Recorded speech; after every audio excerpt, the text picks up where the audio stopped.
Hello students, welcome in your basic accounting class. Friends, आज हम नया टॉपिक स्टार्ट करने वाले हैं अकाउंट्स थ्योरी में basic transactions and source document. Basic transactions and source document basically होते क्या हैं?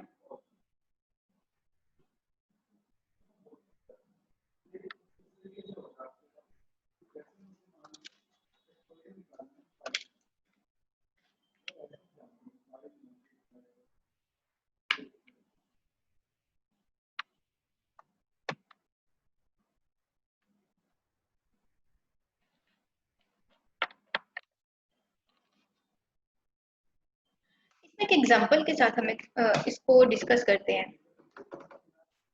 सपोज इसमें एक एग्जांपल दिया हुआ है कि after securing good percentage in your previous examination, as promised, your father wishes to buy you a computer, and you go to the market along with your father to buy a computer.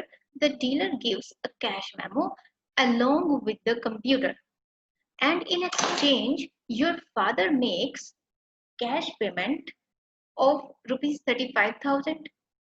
And purchase of computer for cash is an example of transaction, fine, which involves reciprocal exchange of two things. First is payment of cash, second is delivery of computer. Hence, the transaction involves this aspect, that is give and take. And payment of cash involves give aspect and delivery of computer is take aspect. Thus, business transactions are exchange of economic consideration between parties and have twofold effects that are recorded in at least two accounts. अब इसमें क्या है, जब उन्होंने 35,000 की वो चीज खरीदी तो उसके साथ एक कैश मेमो, बेसिकली जिसे हम सोर्स डॉक्यूमेंट के नाम से बाद में डिस्कस करेंगे, तो ट्रांजैक्शन क्या हुई कि purchase of computer for cash, जो उन्होंने कंप्यूटर लिया। बेसिकली क्या होता है, जब हम ट्रांजैक्शंस को रिकॉर्ड करते हैं, बिजनेस ट्रांजैक्शंस को, तो हम यहाँ से आइडेंटिफाई करते हैं कि जो ये इवेंट अभी अकर हुआ है, दिस वन, कि उन्होंने कंप्यूटर लिया 35,000 का, तो यहाँ से we need to identify the transactions. Purchase of computer for cash is an example of transaction. तो ये एक हमारा एग्जांपल था ट्रांजैक्शन का, हमने 35,000 का कंप्यूटर खरीदा। ओके, तो इसमें क्या क्या इन्वॉल्व था? पेमेंट की है कैश की और उन्होंने कंप्यूटर डिलीवर किया है, तो इसमें गिव एंड टेक। तो इधर से कैश हमने इधर से पे किया और उधर से उन्होंने कंप्यूटर हमें दिया।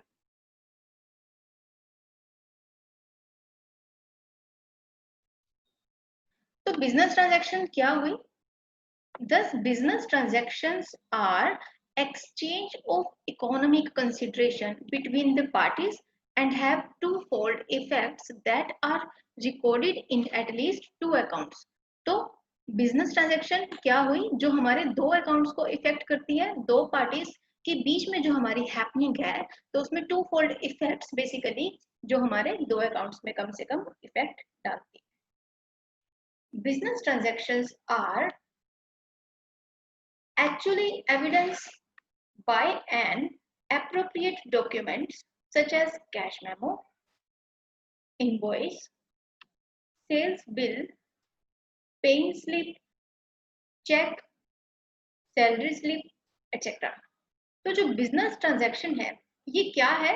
ये एक एविडेंस होता है, एक प्रूफ के साथ हम इसको लेके चलते हैं कि जब हम एक ट्रांजैक्शन को रिकॉर्ड कर रहे होते हैं, उसके साथ वो एविडेंस कौन सा होता है? विद एन एप्रोप्रिएट डॉक्यूमेंट, उस डॉक्यूमेंट के साथ। यानी कि जब एक क्लर्क या एक डेटा एंट्री ऑपरेटर अपने सिस्टम में उस इवेंट को, उस ट्रांजैक्शन को एंटर करने लगता है, तो with the help of source document वो करता है। उस सोर्स डॉक्यूमेंट में क्या क्या आता है? अगर आपने कुछ कैश में लिया तो कैश मेमो आपके पास एक छोटी स्लिप होगी, इनवॉइस यानी बिल होगा, सेल्स बिल होगा, पेन स्लिप होगी, या कोई चेक होगा या सैलरी स्लिप होगी। तो with the help of that source document you enter your business transactions.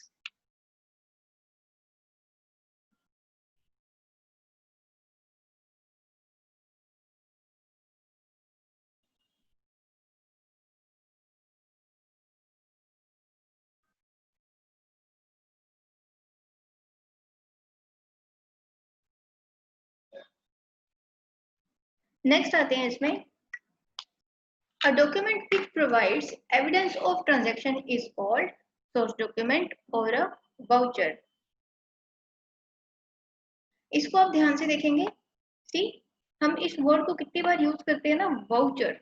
ये क्या होता है, जब एक डॉक्यूमेंट जो हमें एक एविडेंस की तरह, as we have already discussed earlier, a document which provides the evidence of transaction, उन ट्रांजैक्शन का जो प्रूफ होता है, जो एविडेंस होता है, उसे हम या तो क्या बोलते हैं, सोर्स डॉक्यूमेंट, या फिर बोलते हैं voucher. At times, there may be no documentary for certain items, as in case of petty expenses. और कुछ ऐसी चीजें होती हैं जिनका हमारे पास एविडेंस नहीं होता, या डॉक्यूमेंट्री नहीं होती, जो हमारी बड़ी नॉमिनल सा पार्ट होती है, रूटीन के पार्ट में जो हम एक्सपेंसेस कर रहे हैं, इनकम रिसीविंग हो रही है, एक नॉमिनल सा पार्ट जो हमारे डे टू डे रूटीन का पार्ट आता है, तो उनमें हमें एविडेंसेस नहीं चाहिए होते। अब ऐसा नहीं है कि अगर आप 5 रुपए का पेन नीचे से लेके आओगे, सॉरी नीचे से मिनटू से, वो हमारा एक्चुअली ऑफिस के नीचे है ना, तो इसलिए मैं बोल रही हूँ, अगर आप 5 रुपए का पेन अगर किसी मार्केट से भी लेके आओगे, तो आप उसको ये नहीं बोलोगे कि मुझे लिख के दे और मेरे को एंटर करना है। तो दैट मीन्स जो आपका रूटीन का पार्ट है, उसके लिए आपको एविडेंसेस नहीं चाहिए होते, वो मिसलेनियस में बाद में उनका इकट्ठा बन जाता है स्टेशनरी का। तो ये जो हमारे रिक्वायर्ड होते हैं, you are purchasing a particular thing which is in a heavy amount, और उसके लिए हमें चाहिए होता है। कुछ चीजें बड़ी कॉमन सी होती हैं, तो by using your sense of humor, you can count that which things need a source document or which are not.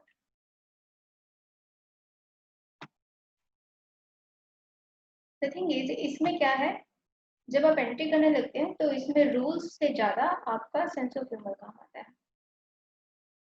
In such case, voucher may be prepared showing the necessary details and got approved by appropriate authority within the firm. In such case, voucher may be prepared, उस voucher में क्या क्या detail होती है, okay? Vouchers may be prepared showing, बड़े ध्यान से आप देखेंगे क्योंकि आपकी प्रैक्टिकल वर्किंग का पार्ट है, showing the details and got approved by appropriate authority। जब ये बनाया जाता है उस उन नेसेसरी डिटेल्स के साथ, तो पहले वो सैंक्शन होता है, जिस पर्सन को उसकी अथॉरिटी होती है सैंक्शन करने की। आपकी कंपनी में, ऑफिस में जो आपका हायर अथॉरिटी, आपकी सीट के ऊपर जो बंदा है, आपसे ऊपर डेजिग्नेशन वाला, जिसको ये राइट दिया जाता है कि उससे सैंक्शन होके ही वाउचर आपके पास होंगे, without signature you can't enter the details. अब ऐसा नहीं है कि कोई ट्रांजैक्शन हुई या कोई ऐसा इवेंट हुआ तो आपने मैनुअली उसको एंटर करके वाउचर भर के आपने सॉफ्टवेयर में डाल दिया, नो, विदाउट। अब इसमें सिग्नेचर्स मैटर करते हैं। आप जब बिलिंग का काम करते हैं या अकाउंटिंग का काम करते हैं, तो इसमें आपको बहुत ध्यान रखना पड़ता है कि क्या जहाँ पे रिक्वायर्ड है, क्या चीजें स्टैम्प्ड हैं, क्या चीजें साइंड हैं, और इनमें डेट्स भी, कि अगर साइन है तो डेट्स, तो इन सब का ध्यान रखना पड़ता है। without without signed document you can't enter any source document into your accounting software. So all such documents या vouchers are arranged in that order and are serially numbered and kept in a separate file. In vouchers की बहुत ज़्यादा अहमियत होती है, क्योंकि जब इनकी सीक्वेंस में इनको जब सीक्वेंस में लगाया जाता है, तो वो उनकी एक अलग से फाइल बनती है उन वाउचर्स के सीक्वेंस नंबर के साथ और उनकी डेट्स के साथ। All recording in books of account is done on the basis of voucher। और जितने भी हमारे रिकॉर्डिंग है वो उस वाउचर के बेस पे की जाती हैं। आगे अकाउंटिंग भी इन्हीं वाउचर्स के बेस पे होती है। तो इनकी file basically these are the base document, जिनको हम सोर्स डॉक्यूमेंट की बात कर रहे हैं, राइट।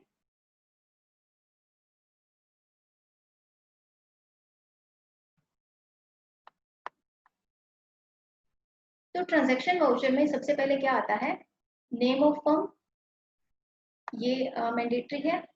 उसके बाद voucher number, then date, then debit account, then credit account, then amount, narration, authorised by यानी कि सिग्नेचर, और प्रिपेयर्ड बाय किसने उसे प्रिपेयर किया। नीचे दो हमारे सिग्नेचर्स वाले कॉलम आ गए। यहाँ पे वाउचर नंबर ये सीक्वेंस में जाएगा और इधर से डेट्स आएंगी। डेबिट और क्रेडिट अकाउंट, यानी कि अगर हमारे एक्सपेंसेस हैं या हमारे डेटर्स हैं तो वो डेबिट अकाउंट में, जो क्रेडिटर्स हैं या हमारी जो पेमेंट्स हैं वो क्रेडिट अकाउंट में, और उसके बाद नीचे अमाउंट आ जाएगा और यहाँ पे उसको हम नरेट कर देंगे। Suppose narration in the sense कि यू आर मेकिंग पेमेंट, आपने किसी पर्टिकुलर चीज की पेमेंट की है तो आप उसको प्रॉपरली एक नरेट करेंगे इन वर्ड्स में that these amount of rupees these have been paid by cash और बैंक। नेक्स्ट टॉपिक आ जाता है प्रिपरेशन ऑफ अकाउंटिंग वाउचर्स। पहले इसमें देखें कि if it is lengthy then we will continue this in another video. Yes, it's a bit lengthy, preparation of accounting vouchers.